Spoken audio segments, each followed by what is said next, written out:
in Winamac, Indiana. Joe is next on the score. Hey, yeah, I think after Trustman, I almost gave up being a Bears fan. I mean, I tired of cheering for a franchise. It felt like, they're never going to get better. It's a losing franchise, never going to win. But then when they hired Fox, I was like, why would you hire that guy? I mean, what has he done? Like Carolina, Denver. Don't worry about Fox. Fox is gone. It was 3 years, and he's gone. So don't worry about him. Yeah, I didn't agree with that hiring, but I think new relationship, man. What do you think? What do you think of Matt Nagy? I think it's the perfect hire.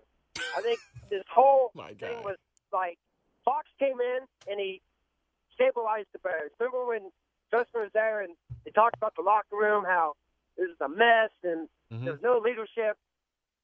Maybe that was his purpose. Come in there and, like, even this year when the Bears, even though they lost, I still hung my head high as a Bears fan.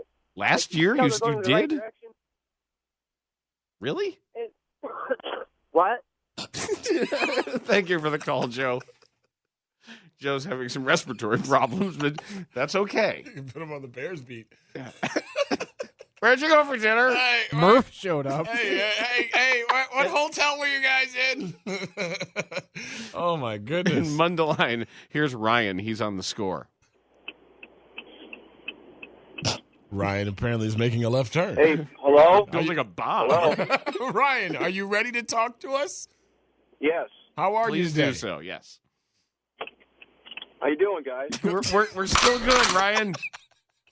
Yeah, I got a question.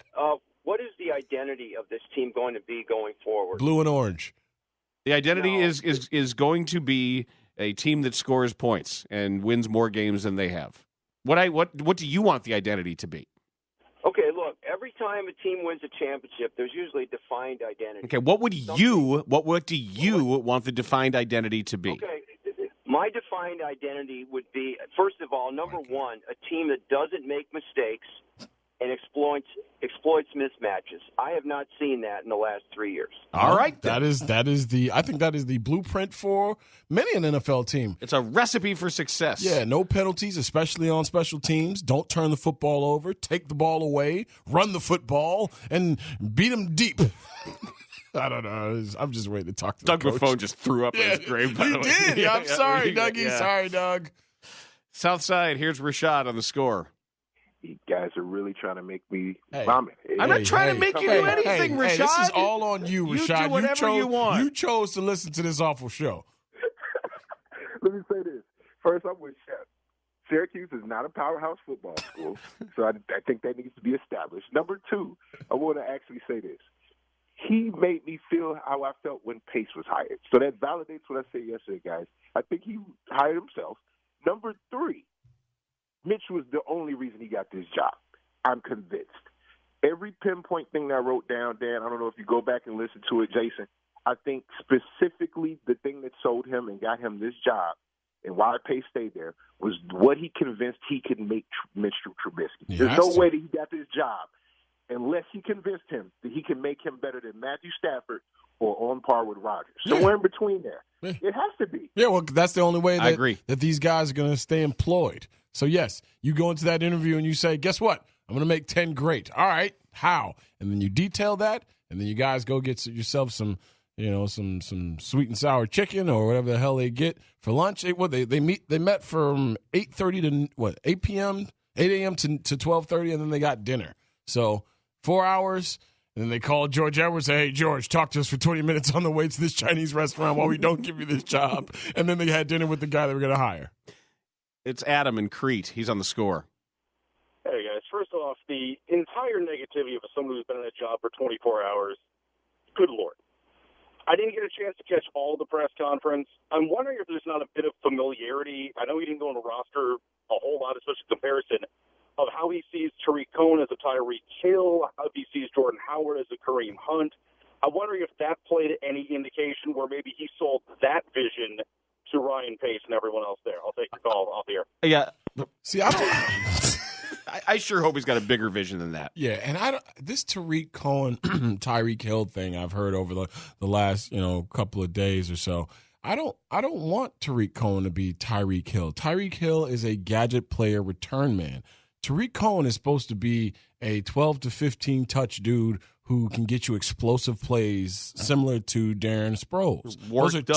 Those are two different animals, man. Like Tyreek Hill, you saw what happened when they put Tyreek Hill out there on that split end and say, go make plays for us. He dropped 3 or 4 footballs. He also had a touchdown. But you also saw what happened when they lined up Tariq Cohen in the slot and tried to throw him a quick slant over the middle of the goal line. I don't need Tariq Cohen to be in the wide receivers meeting room, and he can't get in for the 2-minute offense because he's not with the running backs on blitz pickups. Like a lot of those things that you saw last year were coaching blunders and coaching errors and roster failures because you didn't have anybody out there on the perimeter that can make a play worth a damn because you had a bunch of special teamers running around with wide receiver numbers on. This is Michael in Springfield on the Score. Hi, Michael. How you doing? I'm going to get down to the basic, everything's numbers, the guys. But my family, all we've ever done, all I ever know, I've never missed a football game, a Bears football game. If I have, I've listened to it in earphones or something from Ditka to now. Every Sunday, my daughter is 2 years old, has never known a winning season. Okay, her name's Halas.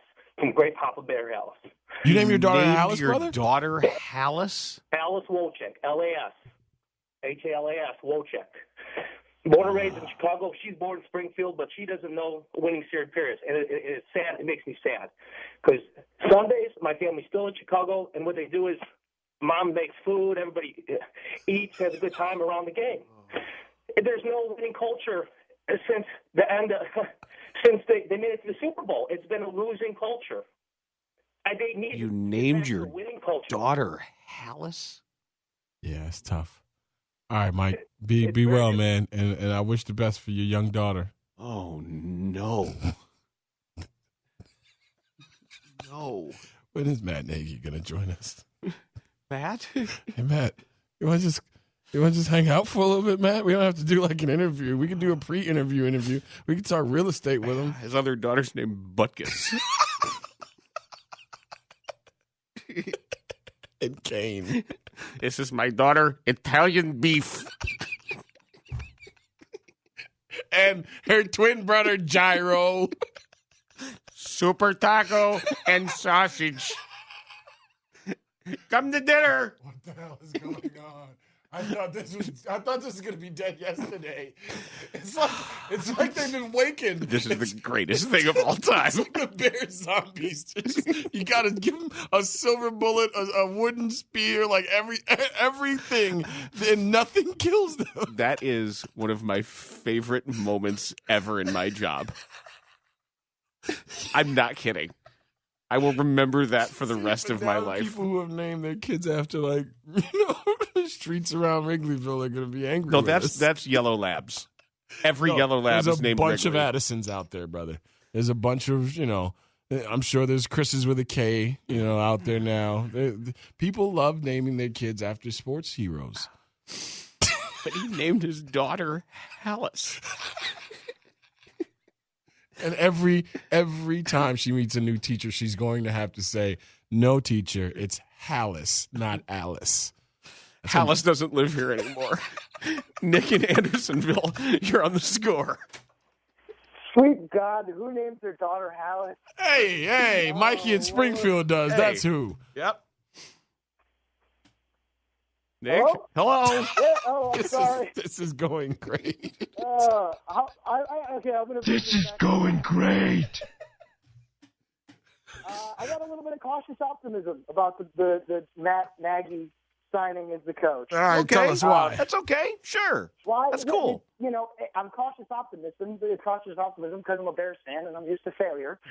But, he talked about strengths and weaknesses, and there's a lot of weaknesses on this team, obviously, but there are some strengths. You've got Jordan Howard, who's clearly a really good running back. He's been in the top 5 of the league 2 years in a row, his first 2 seasons, so there's something to work with on the offensive side of the ball.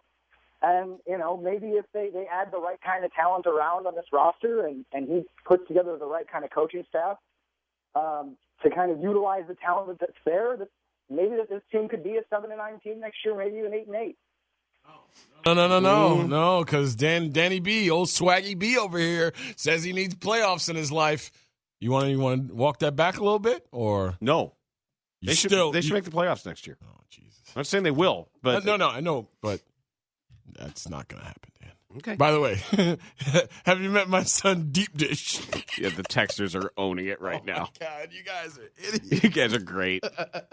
And you ladies out there, we don't know. Yes. Shout out to our and ladies out anyone there. who is on anywhere on the gender spectrum. No doubt. All cool. Yes, I'm wearing black because of it. On Every the day. north side, it is Carlos on the score. Hey, how you guys doing today, man? We're All okay, right. Carlos. Hey, my question is, with having Coach Nagy, and how is that going to affect us in free agency? Like, are free agents going to be cool with his resume and be willing to come down to Chicago? Or You know what are they free gonna agents stay away love? because he hasn't had a lot of. Carlos, what's the Carlos, most important thing in your life outside of your family?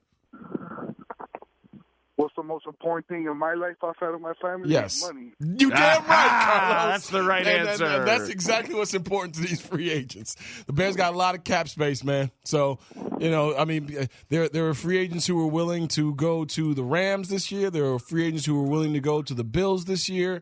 If you got the money, they're going to come. And in Chicago as well. I mean, you're selling free agents an offensive mind, a new fresh start, and Chicago and money. So if you got those three things, I think you'll be able to get whoever you target. Now, who they will target is the real question. Yeah, it's all about Ryan. Let's get the staff set first, and make no mistake, whatever they're saying about we're going to dive into that, they are well down that road. You think They're yes, they're. he handed in his ready list? But while they were eating, egg foo young. They're well down that road. So it's right now. I don't think they've resigned themselves to losing Vic Fangio, but they got to let. I think Fangio deserves the opportunity to sit down with this guy and meet him and talk it over. And because Fangio's got some leverage right now, if the Packers are hot after him, he's going to have an opportunity to go coach where he wants. And Vic has earned the right at this point to make an informed decision that is best for him and his family. Have you heard any of the West Coast wantings of one Vic Fangio if it isn't here? I think I read something. On That West Coast offense, you're saying living on the West Coast. On the West Coast. Yeah, going to Green Bay is tough. Yeah. That's Anthony Herron was talking about that. That's something where you make that commitment. That's a lifestyle. Just got to hang out at Mark Chmura's crib over and over again, huh? In Dillon, Colorado, we find Joel. He's on the score. Hi, Joel. Hello, boys. First of all, I've heard a couple of callers and people say that Pace has hired himself and that he was really looking for a guy that was going to be able to get along with Trubisky. Why is that a bad thing? I mean, why? It's not inherently. It's not. It's the way most people hire. And unless you're dealing with a publicly traded company or a company where you're actively trying to diversify a boardroom and you end up with too many people who look. In this case, as long as you win, it's okay. Yeah, exactly. And the alternative is that Pace admits he made a mistake this early on. Of course, he's not going to say that, and he doesn't believe that either. So obviously, he's going to go out and hire a guy that he thinks can work with Trubisky. But again, one of the reasons why I like Nagy is I didn't trust that Pace and Fox were working well together when it came with personnel decisions. I'm not sure that Pace trusted him. I could be wrong about that, but clearly Pace trusts Nagy, and I think that's really important when it comes to managing a football team, that you totally trust your head coach and that you respect his opinion about personnel and making those choices, and maybe together you can avoid future Glennon-type decisions and things like that. I think what you said is completely lucid and 100% reasonable. I do, Joel. I don't know. I'm not used to reacting to something like that. I don't know if it means that it's going to be a success or a failure, but I think everything you said makes sense. Meet my daughter, Portillo. Here's Jimmy in Orland Park on the score. What's up, Jimmy?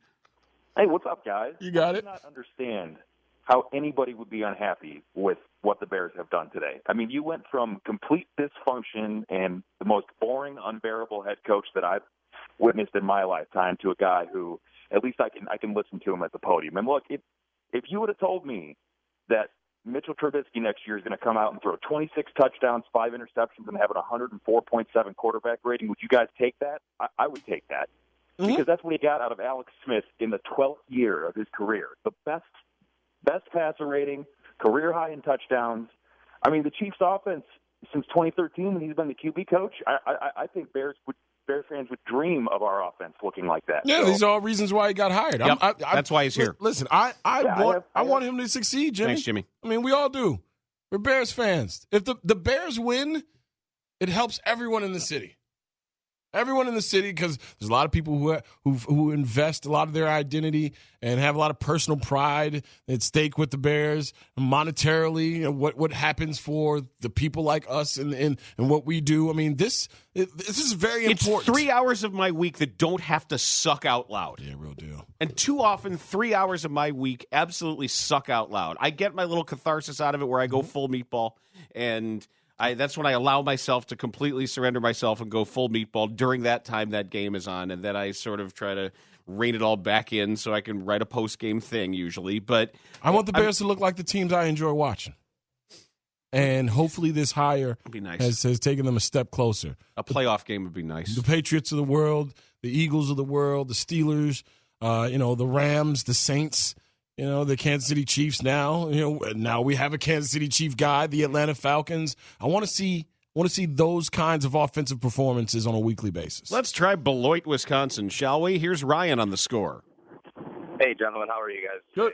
Good, Ryan. A couple callers have already brought this up, but I thought this was something interesting, and I don't want to bash or say anything stupid just because we don't know what he's going to turn out to be just yet. However, on GM side of things, do you think that he is starting to show some signs of impulse, this quick kind of ruling with his emotions and starting to make decisions very quick? It doesn't seem like there was much selection time. They had all the time in the world, and they just popped up out of nowhere. Well, Ryan, we talked about him targeting over the last 3 years guys that he wanted and moving up to get him or moving fast to get him.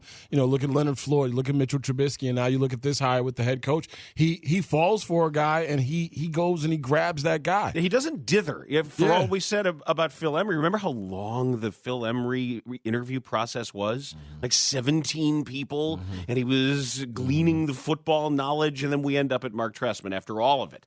And it was dragging on and dragging on and dragging on. So I don't think there's anything wrong with it. It's his call. It's his ass on the line. Yeah. He was decisive about his ass. Yeah, that's what matters. It's my ass. Here it is. Here's my guy. And it's like asking Nicole what she wants to eat at 6:05 and then not having an answer until 6:45 when we're pulling up to the house. Yes, it's exactly like that. That was the first thing that I had in mind. On the north side, here's John on the score.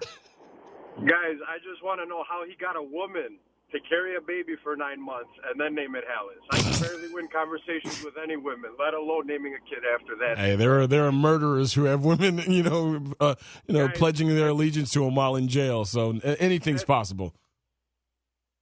Anything's possible. That's damn right. I'm shell shocked with the Bears. You're shell shocked? Why? These guys, they kill me. How many times did we hear? What's up? Oh, you're listening to the radio in the background. You got to turn that radio down. Yeah, turn your radio down. Or just get shot. Yeah, one of the two. Sorry about that. Here's Jim. Not really. In Beecher. He's on the score. Hey, good afternoon, guys. Hey, Jim. Hello, Jim. I know a day like this, hope springs eternal, faith springs eternal, that type of thing. But let's hope. Let's hope. Go ahead. I'm sorry. That's right. You had it right with hope. So, yeah, I know, but I thought I'd throw the other element in there, too. But having said that, and at this point, most of this is nothing but vapid verbosity, and that looking at Ryan Pace's body of work for the last 3 years with the drafts and the free agent signings, I'll believe it when I see it, that this is going to be a winning team. Thanks, guys. But obviously, until they win, I'm not quite sure to what you're reacting. He's applying your national championship game theory. You wait until but there's no reason to say that. Yeah, I don't know, man. Obviously, if they win, they win. Yeah. And it's not faith springs eternal. It's from a poem by Alexander Pope. And it's actually hope springs eternal. The Pope? The sports Pope? No, it's not a poem by Mike Francesa. Or the bookie priest? Here's Mac. He's in Naperville. He's on the score. Hey, the thing that I found most equal parts refreshing and impressive was how he handled questions about the second half of the Chiefs-Titans playoff game. The fact that he not only took ownership for that and answered that about as well as he could have. was impressive enough on its own, but just by sheer contrast, can you imagine how John Fox on his best day would have answered that question? Yeah, I choose not to consider that, but I totally know what you're getting after with that. I totally know where you're going with. A lot of things happen. It's all a problem. We knew what we wanted to do. Sometimes it dictates different things. We wanted to run the ball. We just couldn't. Yeah, right. We were chasing the game. Now, but Mac, do you believe? And he hung up.